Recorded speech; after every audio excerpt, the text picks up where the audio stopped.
Hello, and welcome back to my channel, and welcome to, what is this, May-June favorites? I think this is May-June favorites. And more importantly, this is the first official full-length video that I'm shooting in my new chair as it is. This is as tall as it's going to be. This is all the stuff. I mean, I still might get a couple little things adjusted here and there, but this is the new chair. So the back is higher, which is not my favorite, but apparently this is like legal or something. But this is the new chair, which is great because I have to start shooting Halloween videos soon, which is a whole thing I could get into. Stores haven't even started selling Halloween stuff yet. They're not even ready for me, and I already have 14 planned videos on my list. So that's like one every other day at least. So hopefully we have a great Halloween lineup for you this year, but the benefit is my other chair died after like 45 seconds of using it all the time. So if I was shooting a video that was longer and I had to like shut the camera off, go do something, come back, it would like die in between. So it took forever. So long story short, I'm glad that I have my new chair in time to start shooting Halloween content. But yeah, that's not what this is about. This is about things that I loved in May and June. The number one thing that I loved in May and June is having a new chair. As of shooting this video, I have not taken it out into the world yet. I really want to go to Walmart because I have a couple of little things that I need, just like life things. And then I want to see if Dollar Tree has any of their spooky stuff yet. And there's just like a whole bunch of little things I want to do to test out the chair, but also because I haven't left the house by myself in a long time. So I'm looking forward to that. I don't know why I can't stop talking. I have a very long list of things that like favorites that I wanted to talk to you about in this video, and I haven't gotten to any of them yet. So we're going to get into that now. First things first, all I do anymore is watch Hoarders and play Tetris. You know, Tetris 99, you get it for free when you sign up for like a Nintendo Online account. I just play that and watch Hoarders all the time. And actually, just before shooting this video, I just finished my last episode of Hoarders.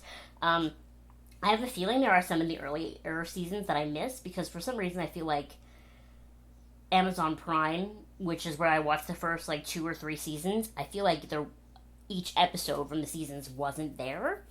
So I'm gonna have to like look back and see if there are some that weren't on Prime, but it's so hard to find some of these Hoarder seasons, so I've had to watch them illegally, actually, which is something I haven't done in a very long time, but, like, if I could just find somewhere to watch them legally, I would do it, but whatever. So I've been watching a lot of Hoarders, so that's, like, 15 seasons of Hoarders, each episode being an hour long, each season having about 22 episodes. So when I tell you that all I do is watch Hoarders and play Tetris at the same time, that is the truth, and it is because I am a hoarder.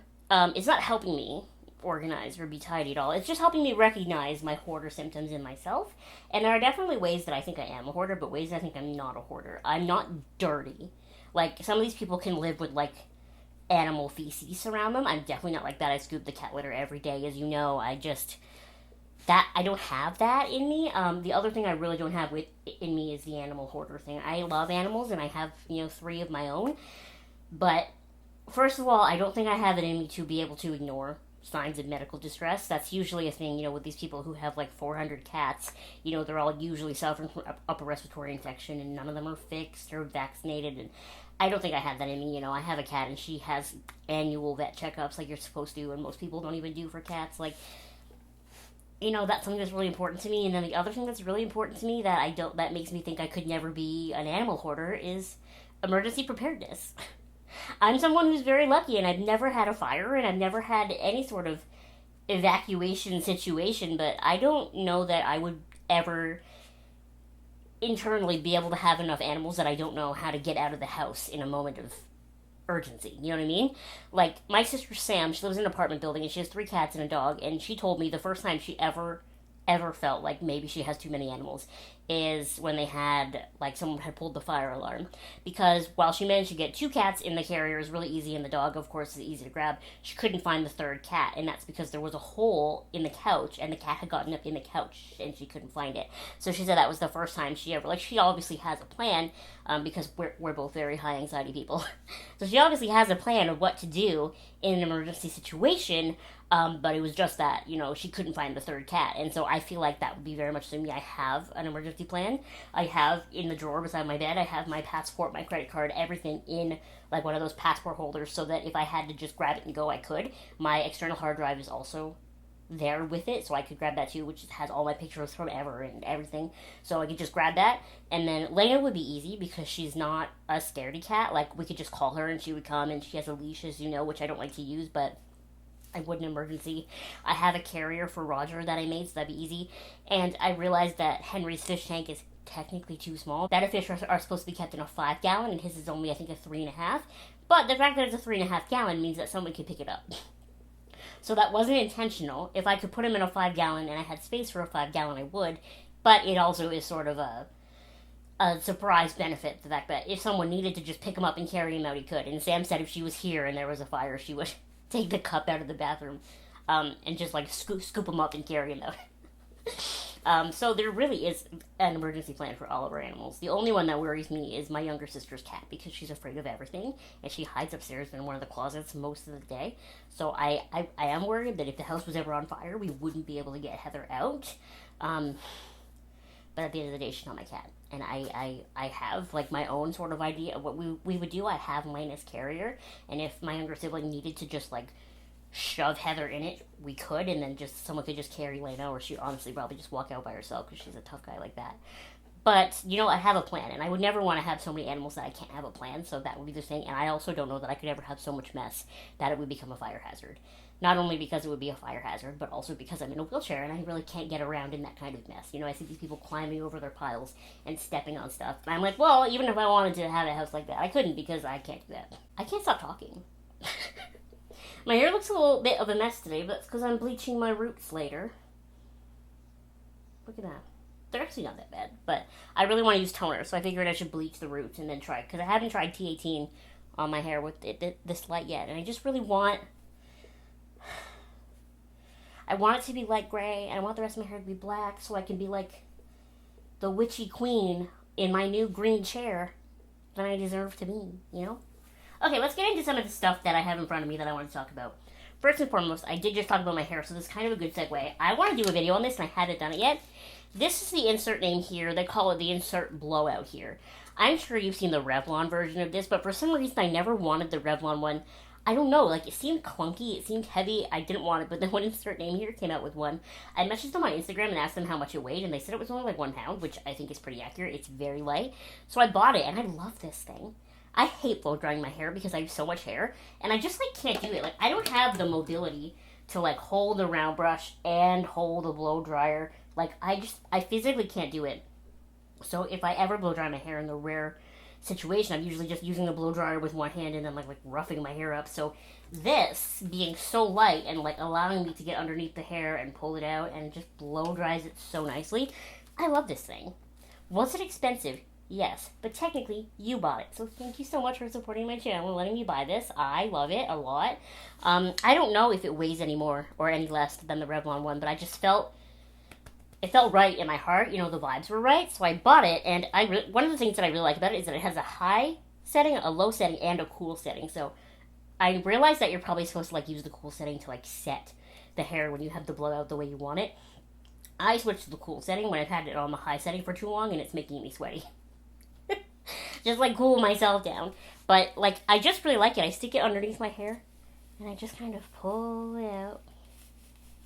My hair is really knotted right now, but that's how it goes. And I did not use it the last time I showered because I do use a heat protectant like leave-in when I use it, and I know I want to bleach my hair, so I didn't use any product. But when I use this, I do have like a lot more bounce in my usually flat hair than I do currently. So this is actually really nice. If you're willing to spend a little more money for a blow dry tool, get that. And if you're worried about heaviness, like I don't know what maybe some of your limitations are, but I really like that. I really do. And it's not heavy, so that's great. I finally ran out of like face wash, so I had to buy like a new one. So I bought the CeraVe foaming facial cleanser, and I quite like it. This one says it's for normal to oily skin. It says it's oil control with ceramides, niacinamide, and hyaluronic acid.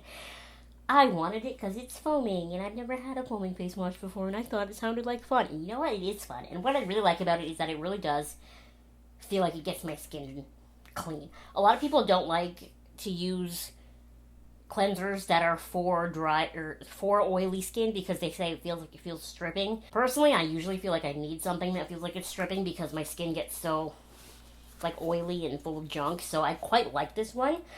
Is CeraVe as cheap in Canada as it is in the States? No. A lot of people tout CeraVe as a very inexpensive brand. This was like $20. That's expensive, but I quite like it. And it's been working really well for me. I use it every night. I think I would buy this again before I would buy the Ordinary cleanser, to be honest. Largely because the Ordinary cleanser, at least the one that I bought, is very small. Like, I feel like I'm not getting a whole lot of use out of it. And it just feels a little too gentle. Like, this one feels more like it really gets in my skin and gets everything out. So, I really like this. I've been using it a lot, and I wanted to mention it in this video. Something else I really like and have been using a lot. The Impress black nails. Okay, so when I bought these, I bought them in a box, and I bought 4 of these little boxes of 30. And this is my second box, and it's almost out, so I'm going to have to move into the third box, which means I'm more than halfway through my stash.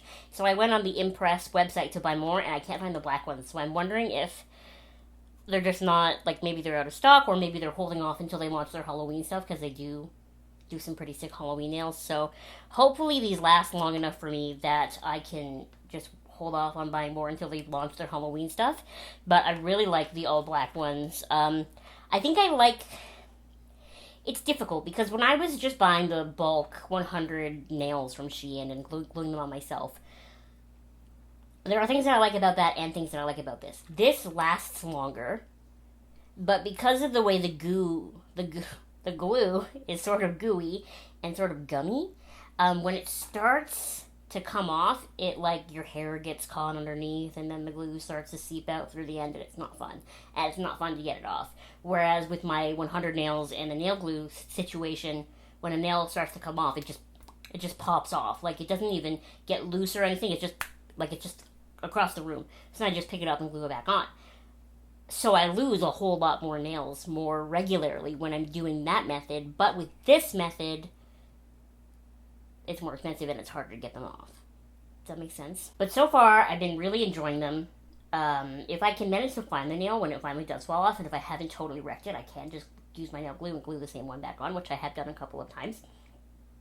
But so far, so good. I really like them. I know I've done a couple videos on Impress nails, but I just thought I would mention, because I have been pretty much exclusively wearing these since I bought so many packs of the all black ones. I like them. I wanted to mention the foundation I'm wearing today, because this is a foundation that I've been wearing a lot lately. Sometimes a product launches and it just feels right in your heart. You know what I mean? Like, you see it and you're just like, I trust that. So Tarte launched this Hydroflex Foundation, and at first it was a QVC exclusive, which I thought was so stupid. Like, hello? But eventually they launched it at Sephora, and this is actually the mini size. And I thought I was only going to get like one use out of the mini size because of how small it looked on the website, but I've actually gotten quite a few uses out of it, and I'm still using it. It is what I'm wearing today. Mine is in the shade 14N, which is fair light neutral, which pretty much matches me exactly, which is great. And it's just a really nice foundation that provides a fair amount of moisture, but doesn't seem to transfer onto anything. I'm going to do a Tuesday review on this eventually. I just haven't got that far yet. And it gives me like a fair amount of coverage. I can apply more to get more coverage if I want, or I can keep it nice and light like I prefer to. I can set it with powder. I cannot set it with powder.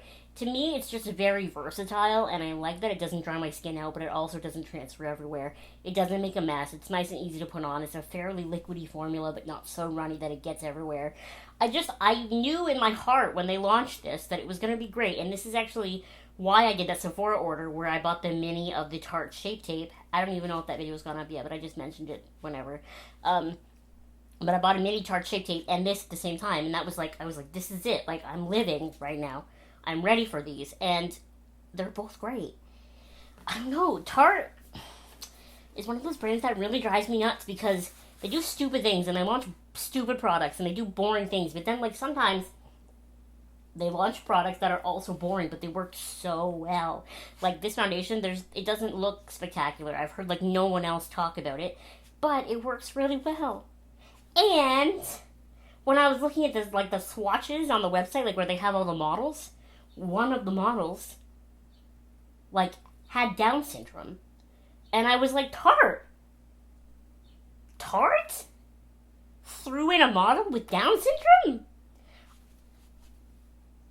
Just be impressed. And she was like right there in the middle, like with all the other like Kaya Gerber looking girls, and I was like, that is how you do it. You just like, obviously she was beautiful herself too, but it's just it's a different kind of beauty, you know what I mean? It's a little less conventional, and I was just like so proud of Tarte for that.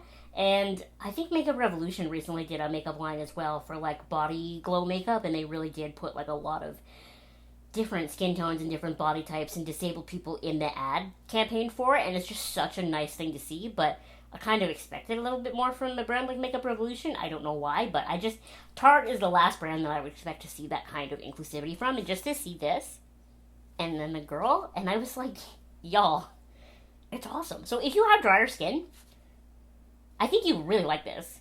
If you have normal skin, I think you'd really like this. Basically, just if you're not oily, I think you'd really like this. And now, okay, listen, judge me all you want, but everything else that I want to show you is from Shein. This shirt is even from Shein, okay? I don't have the money to buy nice things, but I do have the money to buy cheap things, so that's what we're going to do. I actually bought this cup, what do they call it, a tumbler, for my friend Shelby for Christmas. And the more I thought about it, the more jealous I got. So I bought one for me too. And what I really like about it is it's just matte black and there's no logos or anything on it. So it's just completely brandless and matte black. So it's just like the ultimate gothy aesthetic to me. And I love that. And then I also bought these sort of oil slick looking reusable straws from Shein as well. It did come with a straw. What the straw it came with is straight up. And because of my lack of neck and my giant boobs, I can't really get to a straight up straw. So I have to only use bent straws. It really be like that sometimes. Next thing I want to show you is I bought shoes from Shein. They are kids' shoes, okay? I have very small feet, but they work, okay? Because when we cleaned out my room, I had to throw out my little nude pumps. I donated them because they're basically still in mint condition because I don't walk. But they just didn't fit me anymore. I would wear them and I would still be like, I'm fine! But my feet are like exploding and turning purple. So I basically bought the same shoes again, but from Shein. So these are my new nude pumps from Shein. They do have this weird like metal band at the heel that's got like really childlike hearts on it, but because of the orientation of feet, you really can't see them, so they just look like little nude Mary Jane kitten heels, which is great because they don't look, oh man, the hardest thing about kid shoes is they all look like kid shoes. So to find something this neutral looking, I was like, that's it, like I'll take it, even if the soles are like, do you remember when the Game Boy Color was like purple but also clear? That's what this reminds me of. And then this at the back, like I was like, listen, this is as close as we're gonna get. So I think these were kind of expensive. I think they were like $30, but sometimes you just take what you can. Like I said, most of the other shoes that I find in the kids section on Shein or in real life, they look aggressively childlike. So these are a great step up, you know what I mean? And what size am I even? Because they do European sizes on Shein. And there's no number on the inside. I don't know, man. European shoe sizes are strange to me. But yeah. And then the last two things I bought from Shein were actually for my plants. So these are my pruning scissors. So they look extreme, but they really cut through anything. So I've used this to cut my Rhaphidophora tetrasperma whenever I want to propagate it. So I showed you my Pothos in my last favorites video, my Marble Queen Pothos. I don't know what I did. I think I overwatered it. It died. So I cut everything that looked alive-ish off to try to propagate it, and only one of those cuttings is still alive. So I had cut that off with this. I also killed my umbrella plant, my Schefflera. I don't know how I did that. But I cut off the 2 pieces that I was able to save from that with this. These are great, but then I also bought this, which I think you're going to love even more, because technically this is a spoon. Like a spoon for eating, but I bought it for repotting plants because it's a little shovel. Look at it. So I feel like I could never eat with this. Like it just doesn't, I'm very particular about utensils and how they feel in my hands. It's just one of my fun little quirks is being extra annoying when it comes to utensils. And I just don't think I could ever eat with this. But I can definitely like dig in some like potting soil and really work things up. I have a couple of plants that I had to repot actually, and I had been putting it off until this came in the mail. And now this has been here for about 2 or 3 weeks and I still haven't done it, so that's great. But I just love the idea of digging. I think it's cute. Okay, that's the end of the Shein stuff. Something else I wanted to mention was I redid the Betta fish tank. Henry's my Betta fish. And I started watching this YouTube channel called Fish for Thought. The guy who runs it, his name is Chris, and he is also Canadian, funny enough. And he rates fish tanks and goes through like the Reddit thread of shitty aquariums and, you know, talks about why they're bad. And he really makes me feel kind of bad about the fact that my Betta fish is not in a 5-gallon like they're supposed to be. But then you see some of the fish tanks, like some people are genuinely keeping Betta fish in like 2-liter pup bottles. So then I'm like, you know what, it could be worse. But he was actually my inspiration behind putting real live plants in there, which honestly they're not doing very well. I don't know what I've done wrong, but I took out the plastic plants and I put real plants in there, and I feel like Henry's fins look better. They've never looked good.